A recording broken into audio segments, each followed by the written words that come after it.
안녕하세요, 여러분. 이렇게 인사드리게 되어 정말 반갑습니다. 저는 이제 60대 중반에 접어든 평범한 여성입니다.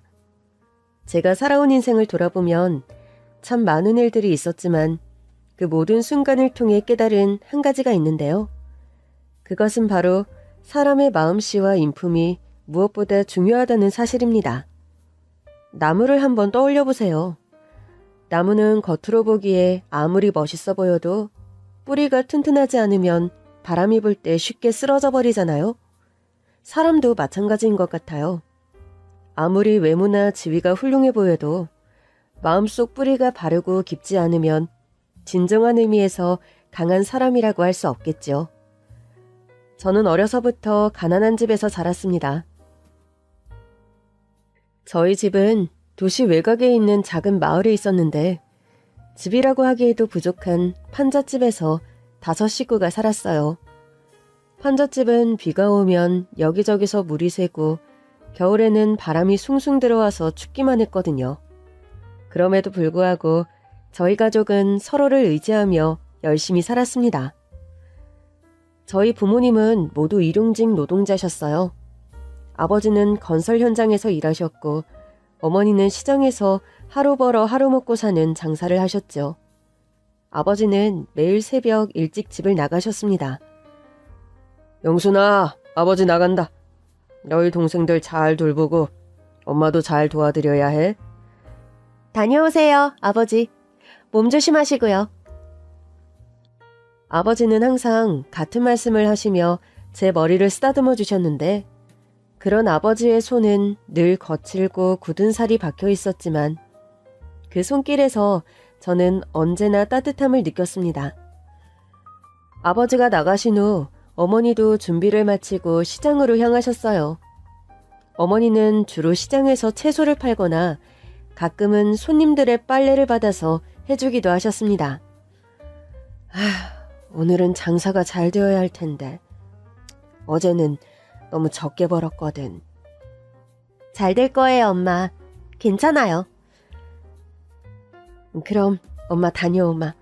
동생들 잘 부탁한다, 영순아. 다녀오세요.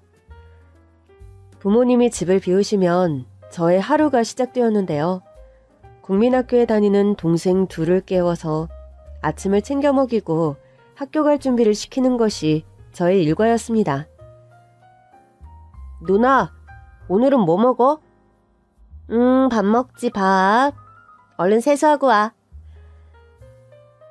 동생들은 행여나 맛있는 반찬이 있을까 기대하며 매일 아침 뭐 먹는지를 물었지만 저는 늘 미리 준비해둔 밥과 김치를 꺼내놓았습니다. 오늘도 이거야. 어제 남은 나물이 있긴 한데 그건 저녁에 먹자. 누나, 나도 소시지 먹어보고 싶다. 그건 비싸기만 하고 몸에도 좋지 않대. 나도 우리 학급의 경식이는 매일 분홍 소시지를 먹는다는데. 형아, 그러면 우리 경식이 형아네 놀러가서 밥 먹으면 안 돼? 형아 경식이 형아랑 안 친해? 그러면 못 써. 왜 남의 집에서 밥을 빌어 먹니? 우리 집에도 쌀이 있는데. 쌀만 있으니까 그러지. 누나는 우리 마음을 몰라도 한참 몰라. 아버지 엄마 형편이 조금 나은 달에는 소시지 사달라고 할게. 응? 밥 다 차렸으니까 얼른 먹고 학교 가자. 동생들은 학교에 보내고 저도 학교로 달려갔습니다. 수업을 마치고 집에 돌아오면 그때부터도 할 일이 아주 많았어요. 집안일을 마친 후에는 시장에 가서 어머니가 나물 파는 것을 돕기도 하고 빨래를 널고 걷는 일을 했습니다. 어머니의 일을 돕다 보면 시간이 금방 흘렀고 저는 다시 집으로 가서 동생들 저녁 먹일 준비를 했어요. 어느 날 어머니와 함께 시장에서 나물을 팔고 있을 때였어요.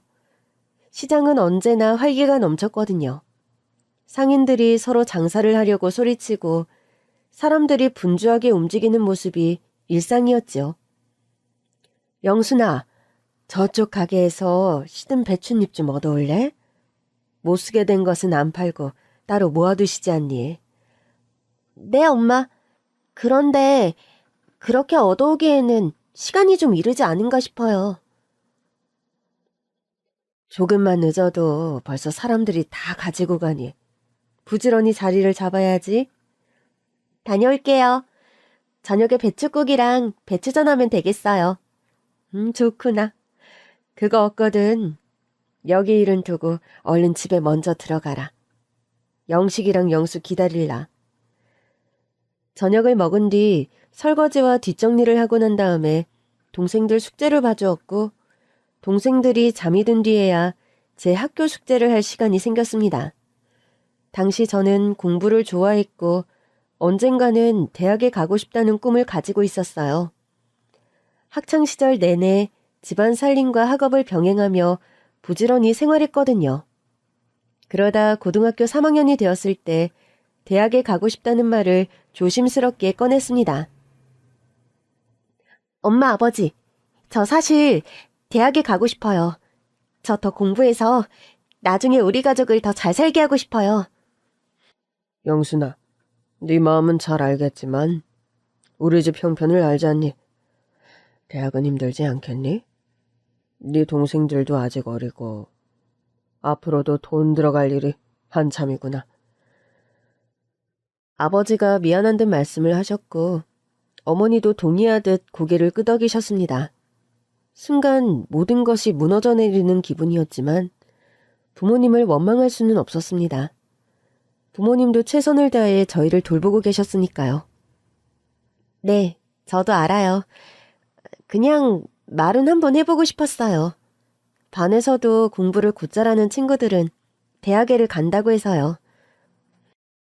미안하다, 영순아. 장녀라는 이유로 고생만 많이 했는데 영순이 잘하는 거, 영순이 하고 싶은 거 도움 하나를 못 줘서 미안하다. 아니에요. 엄마, 아버지, 오늘도 고생하셨어요. 쉬세요. 그날 밤 사실은 잠을 잘 수가 없었습니다. 대학에 가고 싶다는 꿈은 멀어져만 가는 것 같았고 저희 가족의 현실이 더욱 무겁게 느껴졌거든요. 하지만 저는 포기하지 않기로 다짐했어요. 지금은 힘들더라도 언젠가는 기회가 올 거라고 스스로를 다독였습니다. 고등학교를 졸업한 후 저는 대학에 갈 수 없다는 현실을 받아들였어요. 대신 저는 빨리 돈을 벌어야겠다는 생각으로 동네에 있는 식당에서 일하기 시작했습니다. 그 식당은 마을 사람들이 자주 찾는 곳이었고 저는 주방에서 설거지와 청소를 도맡아 하게 되었습니다. 오전부터 늦은 저녁까지 이어지는 긴 노동시간은 힘들었지만 가족을 위해서 감당해야 하는 일이라고 생각했었습니다. 제가 일하던 식당은 점심시간과 저녁시간에는 손님들이 몰려들어 정신없이 바쁜 곳이었어요. 영순아, 여기 그릇 좀 더 가져와. 빨리 해, 응? 네, 지금 가요. 설거지통은 늘 그릇과 음식물 찌꺼기로 가득 차 있었고 그릇을 닦는 동안에는 손이 쉴 틈이 없었지요. 식당에서 일을 할 때 바쁘게 움직이며 땀을 흘리면서도 미소를 잃지 않으려고 했는데 무엇이든 사람을 응대하는 일에서는 친절함이 중요하다는 것을 일찍부터 알았기 때문이었어요. 저녁 시간이 지나면 손님이 조금 줄어들었고 그때가 되어서야 잠시 숨을 돌릴 수 있었습니다. 영순이 오늘도 고생 많았다. 설거지 다 했으면 이제 마무리하고 들어가 봐라. 네, 아주머니. 행주 삶은 다음에 다 널어두었어요. 그럼 먼저 들어가 보겠습니다. 그래, 내일 보자, 영순아. 그렇게 일을 마치고 집으로 가는 길. 몸은 천근만근이었지만 저는 지친 몸을 이끌고 매일 밤 책상에 앉았습니다. 비록 식당에서 그릇 설거지를 하고 있지만 어떻게든 더 나은 삶을 살고 싶다는 꿈을 가지고 있었거든요. 그 당시 저의 목표는 명확했는데 바로 은행에서 일하는 것이 꿈이었어요. 은행에서 일을 하려면 자격증이 있어야 했고 이것을 따기 위해 독학으로 공부를 시작했습니다. 하루 종일 식당에서 일하고 집에 돌아와서 책을 펼치면 눈이 저절로 감기곤 했지만 저는 졸린 눈을 비비며 공부를 이어갔습니다. 영순아, 너 너무 무리하는 거 아니니? 좀 쉬어가면서 해. 아니에요, 엄마. 조금만 더 하면 돼요. 자격증을 따야 행운이 될 수 있거든요. 그렇게 몇 달, 1년, 2년의 시간이 흘렀습니다. 매일 반복되는 식당 일과 늦은 밤에 공부는 힘들었지만 절대 포기하지 않았어요. 그리고 마침내 23이 되던 해 저는 자격증을 손에 쥘 수 있었습니다. 자격증을 따게 되었을 때 기쁨에 눈물이 날 정도로 행복했던 기억이 있네요. 요즘 시대에는 고졸 출신 은행원을 보기 힘들지만 1980년대 중반, 1990년대만 해도 서울에서 덕수상고와 경기상고, 설린상고, 그리고 서울여상 등 명문 상고 출신이면 은행권 취업이 사실상 보장된 것이나 다름이 없었거든요. 저는 명문 상고 출신은 아니었지만 은행원이 되기 위해 독학을 했고 준비가 되었다 생각했을 때 서울에 올라왔습니다. 부모님과 동생들을 뒤로하고 저는 무작정 서울로 왔는데 서울은 저에게 새로운 기회의 땅이었습니다. 제가 태어나고 자란 마을과는 너무나 다른 곳이었죠. 높은 빌딩들, 빠르게 움직이는 사람들, 그리고 복잡한 지하철. 모든 것이 낯설었지만 저는 설렘을 감출 수 없었어요. 그러던 중 서울의 한 은행에서 신입 직원을 뽑는다는 공고를 보게 되었거든요. 곧바로 지원서를 작성했고 취업 준비를 했습니다. 모든 과정을 거친 뒤 마지막 관문인 면접을 보게 되었는데 무척 긴장이 되더라고요. 저는 성실하고 고객을 항상 최우선으로 생각하는 사람입니다. 어떠한 상황에서도 고객을 응대함에 있어 친절함과 미소를 잃지 않는 것이 중요하다고 생각합니다. 고객과 직접 소통하는 행원의 얼굴이 곧 은행의 얼굴이기 때문입니다. 저는 은행으로부터 합격 통보를 받았습니다. 꿈에 그리던 은행에 일할 기회를 얻게 된 것이었죠. 정말 내가 은행에서 일을 하게 됐다니 꿈은 아니겠지? 믿기지가 않아서 합격 통지서를 얼마나 여러 번 읽어봤는지 모릅니다. 교육과정을 거친 뒤 은행에 출근을 했을 때 긴장과 설렘이 가득했습니다. 깨끗하게 정돈된 은행 내부와 정장을 입고 일하는 직원들, 차분한 분위기, 모든 것이 저에게 새로웠거든요. 저의 주된 업무는 고객을 응대하는 것이었는데 첫 업무는 예금 상담이었습니다. 안녕하세요, 고객님. 무엇을 도와드릴까요? 저 예금 통장을 만들고 싶은데요. 네, 제가 도와드리겠습니다. 예금 통장에는 종류가 여러 가지가 있는데요. 어떤 목적으로 예금을 하려고 하시나요? 식당에서 손님들을 맞이할 때처럼 은행에서도 항상 환하게 웃으며 고객들을 응대했습니다. 고객과 대화를 통해 필요한 정보를 파악하고 그에 맞는 예금 상품을 추천해주는 것이 저의 역할이었는데 항상 고객의 입장에서 생각하려고 노력했습니다. 이 상품은 금리가 높아서 이득을 보실 수 있습니다. 하지만 중도 해지를 하시면 손해가 발생할 수 있으니 장기적인 계획이 있으시다면 더 좋습니다. 고객이 알아야 하는 정보에 대해 자세히 설명해드리며 고객이 만족할 수 있도록 최선을 다했죠. 그렇게 몇 달이 지나면서 저는 점점 은행 업무에 익숙해졌습니다. 고객의 다양한 요구를 파악하고 그에 맞는 해결책을 제시하는 능력도 점점 향상이 되는 것 같았어요. 하지만 은행에서의 일이 마냥 쉽지는 않았습니다. 고객들의 요구는 다양했고 때로는 해결하기 어려운 문제도 있었거든요. 하지만 저는 그런 도전을 오히려 즐겼습니다. 하루는 한참 선배인 직원이 저를 불러 이야기를 하셨어요. 이영숙 씨, 요즘 고객들로부터 좋은 평가를 많이 받고 있네요. 고객 응대에서 항상 웃음을 잃지 않고 친절하게 대하는 모습이 정말 보기 좋아요. 감사합니다. 그저 제 일을 열심히 했을 뿐인데 좋게 봐주시니 감사합니다. 그런 태도가 바로 우리 은행이 필요로 하는 인재상이에요. 앞으로도 기대할게요. 저는 은행에서 일하는 것이 너무 좋았습니다. 매일매일 새로운 사람들을 만나고 그들의 이야기를 듣고 도움이 될 수 있다는 것이 행복했어요. 무엇보다도 제가 꿈꾸던 은행에서 일을 한다는 사실이 저에게는 큰 자부심이었거든요. 그렇게 시간이 흘러 은행에서 일을 한 지 4년 차가 되던 어느 날, 저는 한 고객 상담을 하게 되었습니다. 그날도 여느 때처럼 출근하자마자 책상 위에 쌓인 서류들을 정리하며 하루를 시작했던 것 같은데, 그 고객은 은행 문이 열리자마자 뛰어들어왔는데 그 등장이 인상 깊었습니다. 30대 초반으로 보이는 젊은 남자였는데 얼굴에는 약간의 긴장과 기대가 섞인 표정이었거든요. 안녕하세요. 대출 상담을 좀 받고 싶어서요. 네, 앉으세요, 고객님. 어떤 도움을 드리면 될까요? 남자는 잠시 머뭇거리더니 사업을 확장하기 위해 추가 대출이 필요하다고 설명을 했습니다. 사실 처음 창업할 때 이미 대출을 받은 적이 있어서 이번 추가 대출이 가능할지 모르겠어요. 추가 대출을 받기가 어렵다는 말도 들었거든요. 네, 이해합니다, 고객님. 기존 대출이 있어서 추가 대출은 신중히 검토해야 할 사항이긴 합니다만 제가 도울 수 있는 방법이 있는지 최대한 찾아보겠습니다.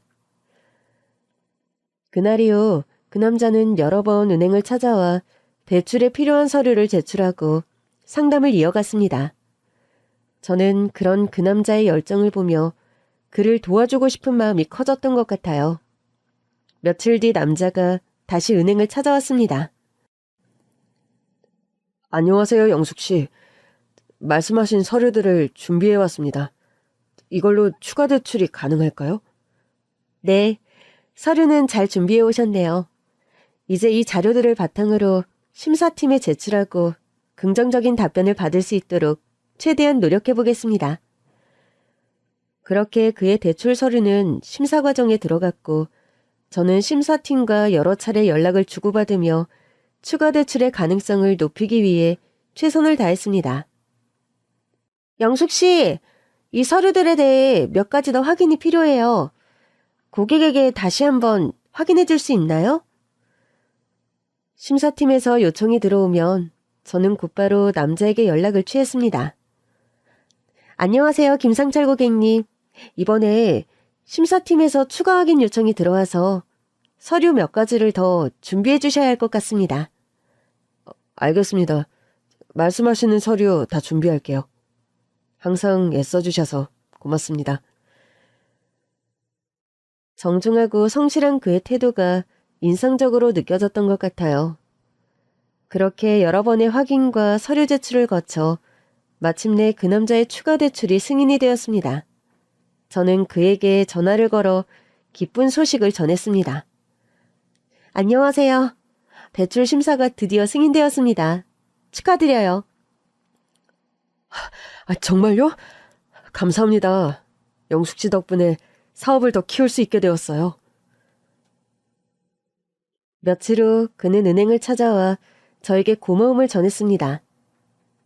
영숙 씨, 제가 이 감사한 마음을 어떻게 표현해야 할지 모르겠어요. 덕분에 사업 확장의 꿈을 이룰 수 있게 되었어요. 아니에요. 고객님께서 열심히 준비해 주셨기 때문에 가능한 일이었어요. 그런데 그 순간 그가 뜻밖의 말을 꺼냈습니다. 이런 말씀 드려도 될진 모르겠지만 영숙 씨와 한번 저녁 식사를 하고 싶은데 괜찮으신가요? 갑작스러운 제안에 잠시 당황했지만 그동안 성실하게 서류를 준비하며 많은 대화를 나누었던 그의 모습을 떠올리며 긍정적인 생각이 들었습니다. 네, 좋아요. 저녁 식사라면 언제든지요. 그렇게 우리는 처음으로 은행 밖에서 만나게 되었어요. 그는 저를 작은 식당으로 안내를 했는데 식당은 소박했지만 따뜻하고 아늑한 분위기였습니다. 우리는 식사를 하며 서로의 이야기를 나누었습니다. 그는 자신의 꿈과 목표에 대해 열정적으로 이야기했고, 저는 서울에서의 생활과 은행에서의 일에 대해 이야기했습니다. 영숙 씨도 참 대단하세요. 고향에서 멀리 떨어져 이렇게 열심히 일하시고. 정말 존경스럽습니다. 주어진 일에 최선을 다할 뿐이에요. 그치만 항상 감사한 마음을 잃지 않으려고 노력하고 있어요. 그날 이후 우리는 자주 만나 이야기를 나누고 함께 시간을 보냈습니다. 그 남자는 서울 토박이, 서울 사람이었거든요. 은행과 자취방만 오가던 저였는데 그 남자와 시간을 보내며 서울 여러 곳을 함께 다녔습니다. 마음 둘 곳 없던 서울에서 그 사람은 제게 큰 위로가 되었고 저는 그에게 큰 힘이 되었어요. 그렇게 우리는 3년이라는 시간을 함께 보내며 서로의 꿈을 응원하고 함께 미래를 계획하며 사랑을 키워갔습니다. 그러던 어느 날 그는 저에게 청혼을 했습니다. 우리는 작은 공원에서 산책을 하고 있었는데 그가 갑자기 걸음을 멈추고 저를 바라보았어요. 영숙 씨, 우리 이제 결혼할까요? 그의 진심 어린 눈빛에 저는 감동의 눈물을 흘리며 고개를 끄덕였습니다. 네, 저도 상철 씨와 결혼하고 싶어요. 그렇게 우리는 결혼을 하게 되었는데 결혼식은 가족과 가까운 친구들만 초대해서 소박한 식을 올렸습니다. 저희의 결혼 생활은 행복 그 자체였습니다. 남편은 계속해서 사업을 성장시켰고 저는 결혼 후에도 은행에서 일을 했습니다. 그리고 결혼한 지 2년 차, 저는 남편을 꼭 닮은 아들을 낳았습니다. 아들이 태어난 것은 우리 부부에게 있어 가장 큰 축복이었어요. 아들은 남편을 쏙 빼닮은 얼굴이었는데 눈을 크게 뜨고 저를 바라볼 때마다 온 세상이 환해지는 것 같았습니다. 아가야, 엄마가 여기 있어. 어떤 일이 있어도 엄마는 우리 상우를 지켜줄 거야. 사랑해, 아가. 아들의 작은 손을 꼭 쥐며 속삭이는 시간이 참 평화롭게 느껴졌습니다. 말을 알아듣지 못하는 나이였지만 마치 제 마음을 안다는 듯 엄마의 눈을 마주치며 미소를 짓곤 했거든요. 아들과 함께하는 매일매일은 새로운 기쁨이었습니다. 아기가 처음 뒤집기를 할 때, 처음으로 엄마라는 단어를 말했을 때 저는 세상 무엇과도 바꿀 수 없는 행복을 느꼈어요. 하지만 시간이 지나면서 은행에 복직하고 싶다는 마음이 들었습니다. 은행에서 일하는 것은 제 자아를 실현하는 중요한 부분이었고 여전히 저한테는 중요했거든요. 어느 저녁 남편에게 제 마음을 솔직하게 털어놓았어요. 여보, 나 은행에 복직하고 싶어요. 은행 일이 그리워. 영수가, 네가 원하면 언제든지 복직해. 나는 네가 행복한 게 가장 중요해. 남편은 제가 다시 은행에 나가는 것을 적극 응원해 주었고 아이를 돌봐줄 사람을 구해주겠다고 했지만 현실은 생각보다 복잡했습니다. 아들은 여전히 엄마를 많이 찾는 아이였고 막상 아들을 다른 사람한테 맡긴다는 게 생각보다 쉽지가 않더라고요. 아들이 제 치맛자락을 붙잡고 매달릴 때마다 마음이 약해졌고 결국 은행으로 복직하는 것을 포기하고 완전히 퇴직을 하게 되었습니다. 퇴직을 한다는 것은 남편이 혼자 버는 수입으로 생활을 해야 하는 것인데 다행히 남편의 사업은 잘 되고 있었습니다. 여보, 이번 달에도 수익이 괜찮아. 이대로 가면 내년에는 수출 규모를 더 늘려도 될 것 같아. 너무 잘 됐다. 당신 정말 대단한 사람이야. 다 당신 덕분이지. 당신 아니었으면은 여기까지 못 왔어? 응? 내가 한 게 뭐가 있다고. 아니, 당신 생각 안 나? 우리 처음 만난 거. 설마 은행에서 만난 거 말하는 거야? 아, 그래. 그때 당신 도움 없었으면 대출도 안 됐을 거고 확장하고 규모 키워야 했을 때 공격적으로 못했겠지. 생각해보면 그게 시작이었고 다 당신 덕분이야. 어머나, 그렇게까지 생각하는 줄은 몰랐네. 근데 곰곰이 생각해보면 난 그때부터 알았던 것 같아. 뭐가? 사업이 잘 될 거라는 거? 다조차도 확신이 없었는데 그땐 진짜 도전 정신 하나만 있었지. 불확실성도 만만치 않았어. 아니야. 난 고객으로 당신 상담하면서 당신 눈빛, 당신 마음 안에 있는 그 열정의 불꽃을 봤어. 게다가 당신은 한결같이 차분하고 담담했잖아. 사람이다 보니 당황스러울 때가 다 있을 건데 당신은 좀처럼 그런 내색을 안 하는 사람이었지. 당신 속마음이 어땠는지 몰라도 그땐 그냥 믿음직하게 느껴졌어. 이런 사람이라면 뭘 해도 해내겠다. 그런 생각이 들었거든. 그렇게 봐줬다니 참 고마워, 여보. 그렇게까지 나를 신뢰하고 응원하는지 몰랐어. 그냥 나한테 반해가지고 열심히 대출 도와주나 보다 했는데. 뭐? 나는 정말 당신 고객으로 친절히 대한 거거든. 당신 가능성을 응원한 건 맞지만 난 다른 생각 안 했었어. 대출 승인되고 나서 밖에서 저녁 먹자고 한 건 당신이었잖아. 난 그때도 그냥 승인된 게 기뻐서 밥 한 끼 사려나 보다 생각했지. 딴 마음이 있는 줄은 몰랐어. 에이, 다 알았으면서. 남편이 사업을 얼마나 중요하게 생각하는지 또 사업을 잘하기 위해 얼마나 노력하는지 잘 알고 있었습니다. 저는 항상 남편을 응원했고 지지하는 사람이었어요. 처음 남편은 사업에 대해 하나부터 열까지 말을 하지 않았거든요. 밖에서 일을 집까지 가지고 오지 말자. 그런 생각을 하는 사람이었는데 결혼 생활이 이어지며 차차 그런 태도가 달라졌습니다. 남편이 힘들고 지쳤을 때 위로와 격려를 해주고 비록 큰 성과가 아니더라도 남편이 이루어낸 것을 알아주고 더 잘 될 거라 응원해줬는데 그게 무척 도움이 되었다고 하더라고요. 시간이 흐르며 남편은 제가 하는 조언과 이야기를 중요하게 생각했고 우리 부부는 항상 많은 대화를 나누었습니다.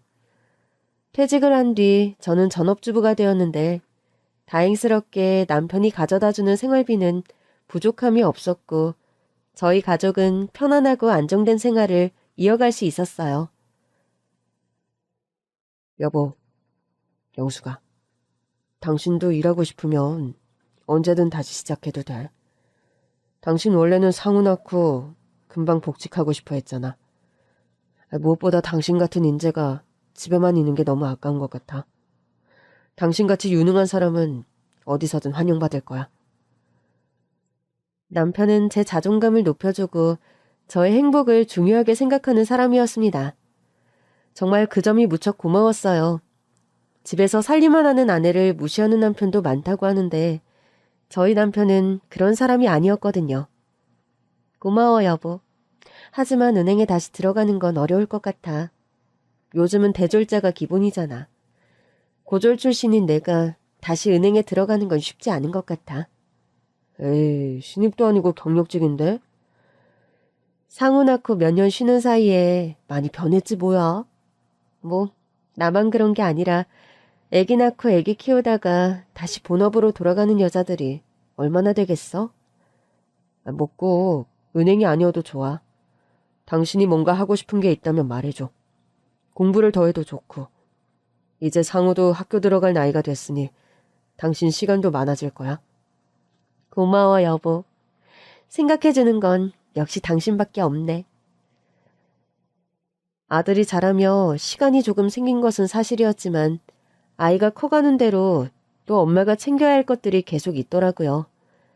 아들을 돌보는 것과 아들의 교육을 가장 중요하게 생각했고 아들은 우리 부부의 바람처럼 밝고 건강하게 자랐습니다. 그리고 남편이 사업을 시작한 지 13년 차가 되던 해 남편의 회사는 중소기업으로 성장했고 많은 직원들을 거느리게 되었습니다. 중소기업이 되었는데도 초심을 가장 중요하게 생각했던 남편은 바쁘게 회사 일에 전념을 했어요. 남편은 사업 운영에도 열심히였지만 사업이 잘 풀리면서 저의 친정에도 많은 도움을 주었습니다. 당시 친정 부모님은 고향에서 작은 가게를 운영하고 계셨는데 남편은 종종 저희 부모님을 찾아가 가게에 필요한 물건들을 공급해드렸습니다. 장모님, 이번에 새로 나온 제품인데 한번 써보세요. 가게에서도 잘 팔릴 거예요. 정말 고맙네, 김서방. 덕분에 우리가 걱정이 없네. 저희 친정 부모님은 언제나 남편을 칭찬하셨고 저도 그런 남편이 자랑스러웠어요. 또한 남편은 아들을 무척 아끼는 아빠이기도 했습니다. 아빠, 오늘은 뭐 할 거예요? 오늘은 아빠랑 같이 공원에 가서 축구할까? 우리 아들이랑 뛰어노는 게 아빠는 제일 행복해. 정말요?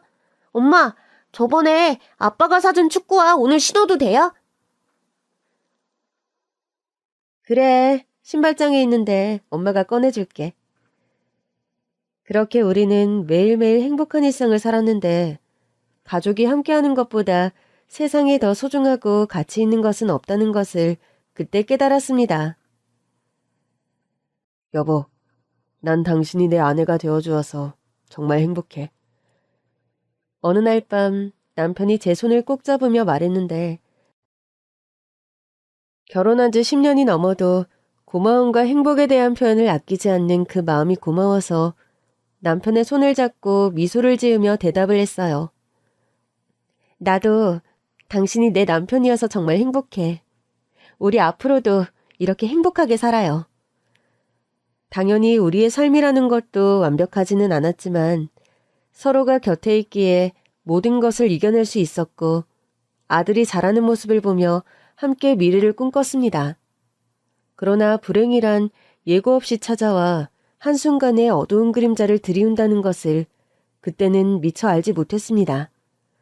그날 아침 저는 남편과 함께 지방에 있는 거래처 공장에 다녀오기로 예정이 되어 있었어요. 아침부터 집안이 몹시 분주했습니다. 아들, 오늘 엄마랑 아빠는 지방에 다녀와야 해서 학교 끝나고 할머니 집에 가 있어야 해. 알겠지? 아빠랑 엄마가 저녁에 데리러 갈게. 아들 등교 준비를 시키며 다시 한번 일러두었는데 시댁이 아들이 다니는 학교에서 멀지 않았기 때문에 종종 할머니 집에 방문을 하곤 했었거든요. 네, 엄마. 할머니 집에 가 있을게요. 상우야, 여보, 다 준비됐어? 이제 출발하자. 상우 학교 앞에 내려주고 바로 가자고. 아들을 학교 앞에 내려준 뒤 남편과 함께 지방 거래처로 출발을 했어요. 오늘 거래처랑 이야기가 잘 됐으면 좋겠네. 그쪽과의 계약이 우리 사업에 큰 도움이 될 테니까. 그럼요, 여보. 항상 그렇듯이 잘 될 거야. 우리는 한적한 도로를 따라 지방으로 향했습니다. 차 안에서 이런저런 이야기를 나누다 보니 시간이 금방 가는 것 같더라고요. 거래처 공장에 도착해서 사장을 만났어요. 그는 우리를 반갑게 맞이하며 인사를 건넸습니다. 오랜만입니다. 이렇게 먼 길까지 와주셔서 감사합니다. 아닙니다, 사장님. 직접 와서 뵙고 이야기 나누는 게 더 좋을 것 같아서요. 우리는 회의실에서 차를 마시며 사업 이야기를 나누었습니다. 사장님은 우리의 계획과 목표를 듣고 긍정적인 반응을 보였어요. 이번 계약은 우리 양쪽 모두에게 좋은 기회가 될 겁니다. 앞으로도 잘 부탁드립니다. 회의를 마친 후 우리는 근처의 작은 식당에서 점심을 먹었습니다. 거래처에 다른 일정이 있어서 우리 부부끼리 점심을 했어요. 여보, 여기 음식이 참 맛있다. 사장님이 추천해 주신 곳이라 그런가 봐. 맞아. 실망하지 않은 곳이라고 하더니 참 정갈하고 맛이 좋네. 가끔은 이렇게 멀리 나와서 시간을 보내는 것도 좋은 것 같아. 당신도 이렇게 멀리 나온 거 오랜만이지? 그러네. 일 때문에 왔는데 당신이랑 둘이 있으니 꼭 여행 온 것 같기도 하고. 우리는 여유롭게 점심을 즐기며 오랜만에 둘만의 시간을 가졌어요. 점심을 마친 후 남편은 근처의 작은 카페로 저를 데려갔는데 그곳은 아늑하고 조용한 분위기였고 창밖으로는 작은 정원이 보였습니다. 아, 여기 정말 예쁘다. 당신 어떻게 이런 곳을 찾았어? 옛날에 한번 왔던 적이 있어. 당신이 좋아할 것 같아서. 아직 영업을 하고 있다니 다행이네. 우리는 창가에 앉아서 차를 마시며 창밖을 바라보았어요. 정원의 나무들이 바람에 흔들리며 평화로운 느낌을 주었습니다. 여보, 우리 이렇게 가끔은 멀리 나와서 자연도 즐기면서 살자. 오늘은 정말 마음이 여유롭고 행복하네. 계약이 잘 돼서 그런 거 아니고? 그것도 그렇지만 그냥 당신이랑 이렇게 시간 보내는 게 참 좋네. 그래 여보, 우리 앞으로도 이렇게 자주 나들이 다녀요. 당신이랑 같이 있으면 나는 어디든 좋아. 그렇게 시간을 보내고 우리는 다시 서울로 돌아가기로 했습니다. 집으로 돌아가는 길 시댁 근처에서 다 같이 저녁 식사를 할까 그런 이야기를 하고 있었던 것 같아요. 그러나 그 평화롭던 순간은 갑작스럽게 끝나고 말았습니다. 한적한 도로를 달리던 중 갑자기 맞은편에서 큰 트럭이 빠르게 다가왔거든요. 여보, 저거 조심해!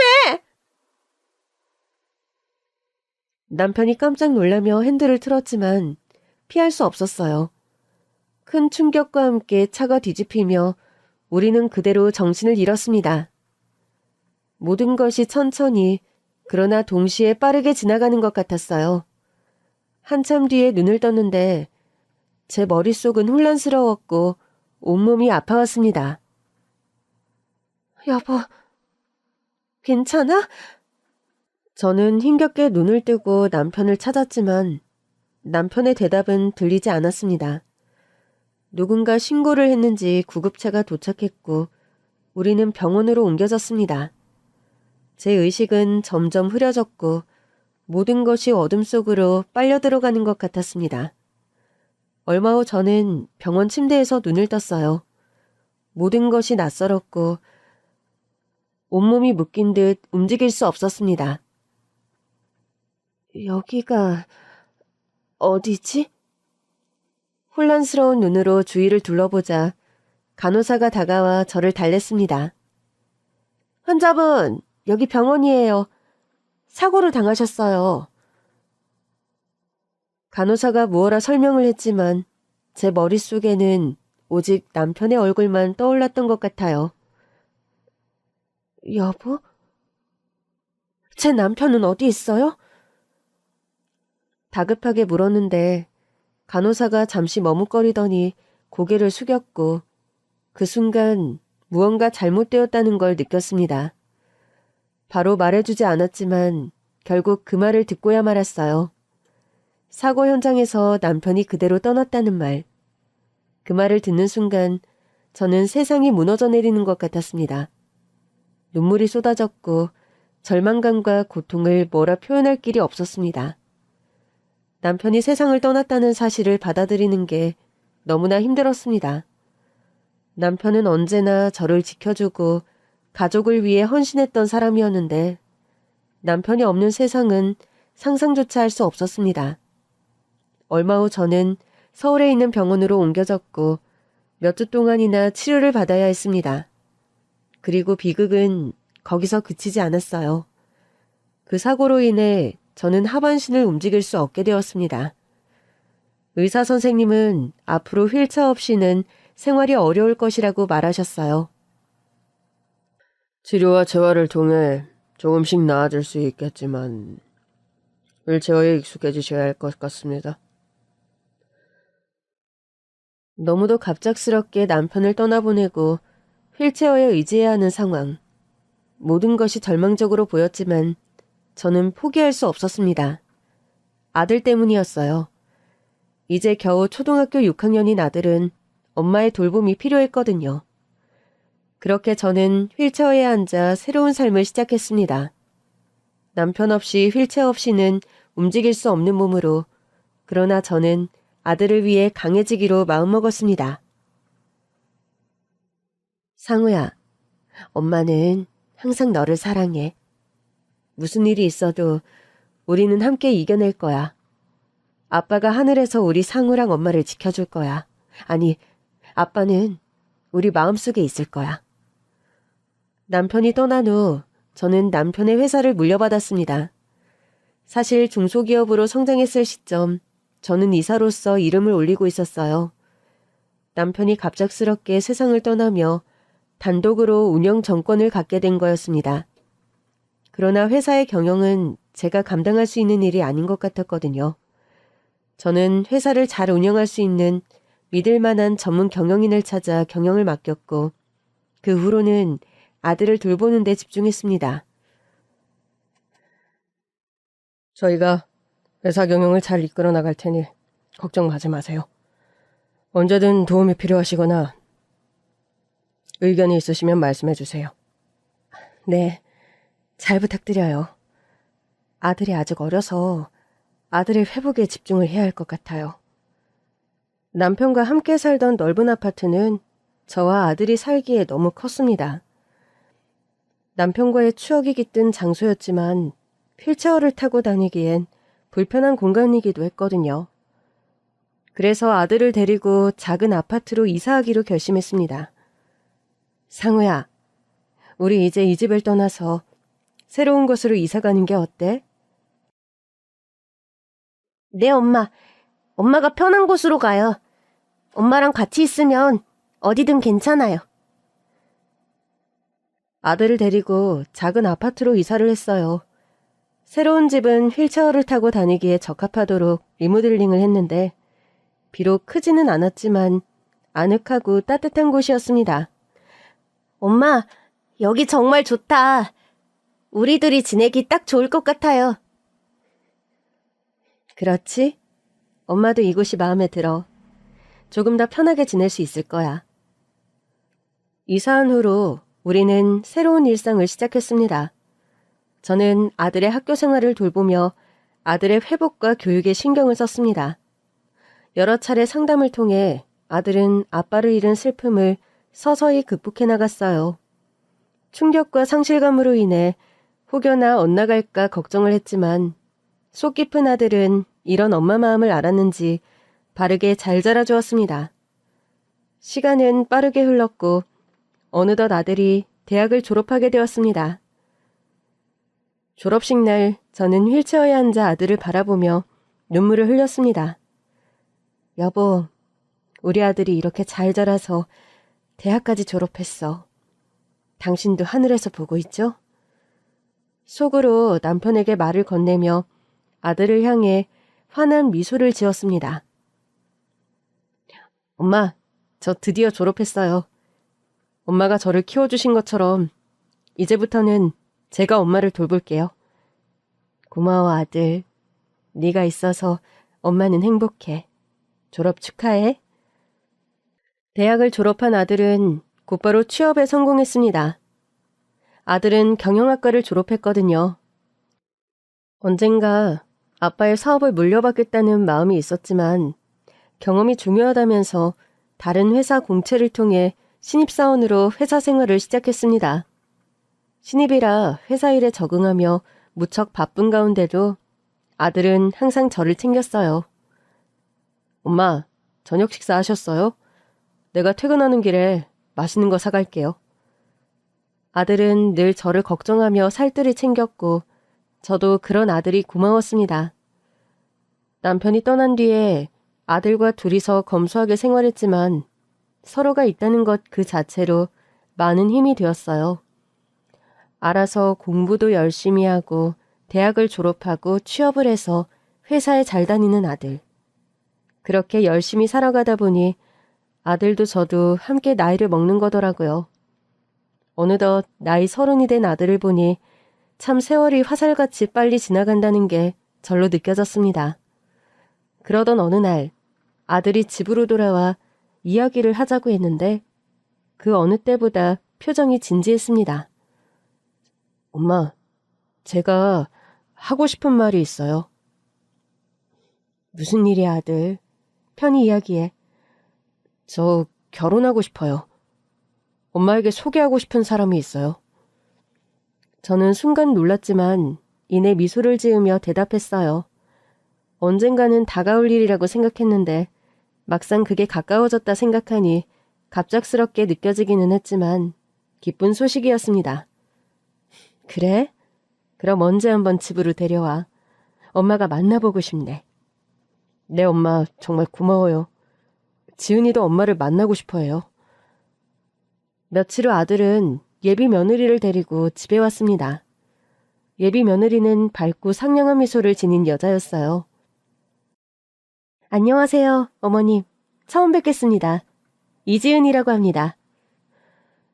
예비 며느리가 정중하게 인사를 하며 저를 바라보았는데 저는 그 따뜻한 눈빛에 마음이 놓였습니다. 어서 와요. 이야기 많이 들었어요. 우리 아들이 결혼을 하고 싶은 사람이 있다고 이야기를 했는데 내가 그 말을 들은 게 처음이거든요. 우리 아들이 지은 씨를 많이 사랑하는 것 같아요. 네, 어머님. 저도 상우 씨를, 어머님 아들을 정말 사랑합니다. 그리고 저 어머님도 정말 존경해요. 어려운 상황에서도 항상 웃으며 살아가시는 모습이 참 대단하다고 생각합니다. 예비 며느리의 진심 어린 말과 마음에 저는 감동했습니다. 아들이 이런 좋은 사람을 만난 게 너무나 축복되고 감사한 일이었죠. 아들이 연애를 하는 것은 알고 있었는데 결혼을 결심하기까지 아들이 오래 고민을 했거든요. 3년을 만났으니 서로를 충분히 알 만큼 만났고 직접 보니 예비 며느리가 가족이 된다는 게 무척 기쁘게 느껴졌습니다. 그렇게 아들은 결혼 준비를 시작했어요. 그런데 결혼을 준비하던 아들, 그리고 예비 며느리에게 저는 생각하지도 못한 말을 듣게 되었습니다. 어머님, 저 상우 씨에게도 제 마음을 말했는데요. 결혼하고서 저희가 어머님을 모시고 살고 싶은데 혹시 어머님은 어떻게 생각하시는지. 아들이 말을 한 적이 없었기에 정말 놀랐어요. 당연히 신혼집을 얻어주고 둘이 산다고 생각을 했는데 예비 며느리의 생각이 확고하더라고요. 생각해주는 마음은 정말 고마운데 잘 고민해야 한다. 상우도 그렇고 너희들이 젊고 또 신혼인데 같이 사는 게 아무래도 불편하지 않겠어? 아니요, 어머님. 전혀 그렇지 않습니다. 상우 씨의 어머니는 제 어머니이기도 하고 아버님 일찍 떠나신 뒤 어머님이 홀로 고생하시며 상우 씨를 키우셨는데 결혼하고 어머님 혼자 지내시는 건 정말 제 마음이 안 좋고 어머님과 같이 지내고 싶어서요. 저희 가족의 소중한 분이니까요. 결혼을 준비하는 동안 종종 예비 며느리와 이야기를 할 기회가 있었는데 예비 며느리는 어려운 가정 형편 속에서도 밝고 긍정적으로 자란 사람이었어요.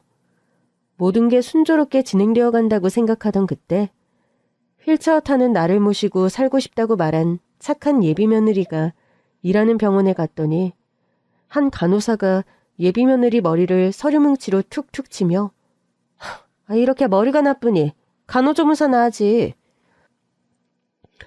그 순간 간호사에게 뺨따구를 날리고 내 명함을 보여주자 병원이 발칵 뒤집히는데 예비 며느리는 지역 중소병원에서 간호조무사로 일하고 있었습니다.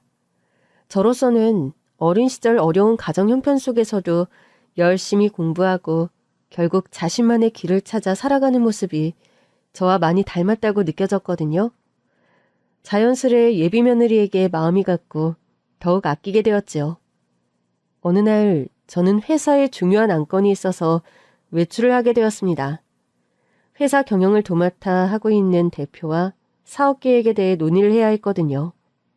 믿음직한 사람이라 회사 운영을 잘하고 있었고 중요한 안건은 꼭 제 의사를 물은 뒤에 결정을 했습니다. 회의가 끝난 후 저는 오랜만에 예비 며느리를 만나고 싶다는 생각이 들었습니다. 결혼 준비를 하며 병원 일을 하는 게 힘들 것 같았고 만나서 작은 격려를 해주고 싶은 마음에 케이크와 쿠키, 디저트들을 사서 병원을 찾았어요. 병원 로비에서 잠시 기다리니 예비 며느리가 나타났는데 깜짝 놀랐지만 이내 미소를 지으며 다가오더라고요. 어머님, 여기까지 어떻게 오셨어요? 깜짝 놀랐어요. 어디 편찮으신 건 아니죠? 일이 좀 있어서 외출한 김에 너도 볼 겸 들렀어. 많이 바쁘지? 아니요, 어머님. 잠깐 시간 괜찮아요. 오시는데 불편한 건 없으셨고요? 장애인 콜택시 불러서 편하게 왔다. 그냥 네 얼굴 보려고 들린 거야. 우리는 로비의 한쪽에 있는 작은 테이블에 앉아 이야기를 나누기 시작했습니다. 며느리는 병원에서의 일과 생활에 대해 이야기를 하더라고요. 병원 일과 결혼 준비 동시에 하는 게 조금 힘들지만 그래도 보람 있어요. 환자분들이 저에게 고맙다고 할 때마다 정말 마음이 너무 좋아지거든요. 그래, 네가 그렇게 열심히 일하니까 환자들이 너를 좋아하는 거겠지. 네가 자랑스럽다. 결혼 준비 상우가 너한테만 떠맡기는 건 아니지? 아니에요, 어머니. 상우 씨가 적극적이고 정말 많이 도와주고 있어요. 그렇게 우리는 서로의 안부를 묻고 일상적인 이야기를 나누고 있었습니다. 그런데 그 순간 멀지 않은 곳에서 들려오는 날카로운 소리가 우리의 대화를 끊었어요. 이지은 간조, 지금 뭐 하는 거야? 네가 지금 거기 앉아서 농땡이나 피우고 있을 때야? 아, 머리가 나쁘면 부지런하기라도 해야지. 하긴 머리가 나쁘니까 간호조무사나 하는 거겠지. 당장 이리 안 와? 죄송합니다, 간호사님. 바로 가겠습니다. 어머님, 죄송해요. 저 가봐야 할 것 같아요. 그 광경을 목격하니 가슴이 저릿해졌습니다. 비록 간호조무사지만 누구보다 열심히 일하는 사람인데 저렇게 무시당하고 괴롭힘을 당하다니 도저히 참을 수가 없겠더라고요. 예비 며느리가 곧장 그 간호사에게 뛰어갔는데 그 간호사가 제 며느리 등과 옆구리를 막 꼬집으면서 귀에 몰아몰아 속삭이더라고요. 더 이상 참고 있을 수가 없었습니다. 아유, 당신 지금 뭐 하는 거야? 목소리를 높이며 예비 며느리를 꼬집고 있는 간호사에게 다가가 온 힘을 다해 그 간호사를 밀쳤고 그 여자는 발라당 넘어졌습니다. 뺨이라도 후려치고 싶은 심정이었는데 휠체어를 타고 있는 저로서 할 수 있는 건 그게 전부였어요. 그 간호사는 악에 받쳐 저를 노려보며 소리를 지르더라고요. 그쪽이야말로 지금 뭐 하시는 거예요? 의료인 몸에 손대는 거 처벌 대상인 거 몰라요? 나 지금 경찰 부를까? 당신 뭔데? 뭐 하는 사람인데? 내가 뭐 하는 사람이냐고? 저는 들고 있던 손가방에서 명함을 꺼내 간호사에게 내밀었고 명함을 보는 순간 간호사는 그대로 얼어붙었습니다. 병원 로고와 제 이름이 적힌 명함을 보고 간호사는 당황한 표정이 역력했어요. 이사회 의장? 저희 병원 이사회 의장님이시라고요? 이거 진짜예요? 그때 로비에서 소란이 일어난 것을 뒤늦게 본 직원들이 달려왔습니다. 그중에는 병원장을 가까이 모시는 직원들도 있었고 그 사람은 곧장 저를 알아보더라고요. 얼굴이 사색이 되어 저에게 90도로 허리를 숙이며 사과를 했고 그 간호사한테도 사과를 하라며 재촉을 했습니다. 죄송합니다. 제가 그만 정말 죄송합니다. 제가 이사회 의장님이신 줄도 모르고 죄송합니다. 근데 이지은 간호사랑 어떤 관계이신지. 여기 있는 이지은 씨, 내 며느리 될 사람이에요. 내 알기로 누구보다 병원 일에 성실하고 환자를 잘 대하는 것으로 알고 있는데 이 병원에서 이런 일이 있다니 정말 실망스럽네요. 내 며느리가 아니라 하더라도 간호조무사라고 간호사가 무시하면서 이런 식으로 사람을 괴롭히는 거? 그거 내 눈으로 본 이상 그냥 넘어갈 수가 없네요. 병원장님을 좀 만나고 가야겠어요. 예비 며느리는 충격을 받은 듯 저를 바라보고 있었습니다. 예비 며느리는 제가 이 병원의 최대 후원자이자 이사회 의장인 줄 전혀 알지 못했거든요. 예비 며느리가 이 병원에서 근무한다는 것을 얼마 전에 알게 되었지만 내가 의장이라는 것을 이야기할 생각은 없었습니다. 든든한 뒷배 같은 거 없어도 자기 일을 잘하고 있는 사람이었고 행여나 괜히 알려지게 되어 예비 며느리가 불편해질까 걱정이 되었거든요. 사실 병원에 후원을 한 것은 거의 15년 가까이 되었습니다. 오래전 그 사고로 평생 휠체어 신세를 지게 되었는데 치료와 재활을 하면서 사고로 인해 후천적 장애를 입게 되는 저와 같은 환자들에 대한 관심이 많아졌고 병원에 그런 환자들의 치료와 재활을 위해 후원을 시작했었습니다. 어머님께서 정말 의장님이셨어요? 저 전혀 몰랐어요. 상우 씨도 그런 말이 전혀 없었는데. 나도 네가 이 병원에서 일한다는 것을 알고 놀랐다. 나도 알게 된 지 얼마 안 됐어. 사실 말을 하려고 했던 것도 아닌데 이런 일이 벌어졌구나. 내 눈으로 본 이상 그냥 넘어갈 수는 없지. 그 일이 있고 난 후 병원 직원들이 예비 며느리를 간호조무사라며 무시하는 일은 없었습니다. 몇 달 뒤 며느리와 아들은 결혼을 했고 우리는 함께 살기로 했습니다. 정말로 신혼집을 얻어주고 너희들끼리 잘 살라고 말을 했는데 며느리가 뜻을 굽히지 않았어요. 그렇게 우리는 한 지붕 아래에서 함께 생활하기 시작했습니다. 우리 며느리는 결혼 후에도 병원에서 계속 일했습니다. 어머님, 저는 계속 병원에서 일하고 싶어요. 특별 대우를 바라는 것은 아니고 그냥 평범하게 제가 맡은 일을 하고 싶습니다. 환자분들 도와드리는 이 일이 저한테는 너무 중요해서요. 그래, 네가 하고 싶은 일을 하렴. 네가 행복하다면 나도 행복하니까. 며느리는 병원 일을 열심히 했고 몇 년이 지나 임신을 하게 되었습니다. 건강한 아기가 태어났고 얼마 전 손자 돌잔치를 했네요. 저는 아들과 며느리 그리고 손자와 함께 지내며 매일매일 감사하는 마음으로 살아가고 있습니다. 많은 일을 겪으며 인생 그리고 사람에 대해 곰곰이 생각해보니 진정으로 중요한 것은 바로 그 사람의 마음씨와 인품이라는 걸 알게 되었습니다. 바른 마음과 따뜻한 인품을 가진 사람은 어느 자리에서든 빛이 나더라고요. 여러분들도 각자의 자리에서 빛나는 사람이 되기를 바라겠습니다. 저희 가족의 이야기를 들어주셔서 고맙습니다.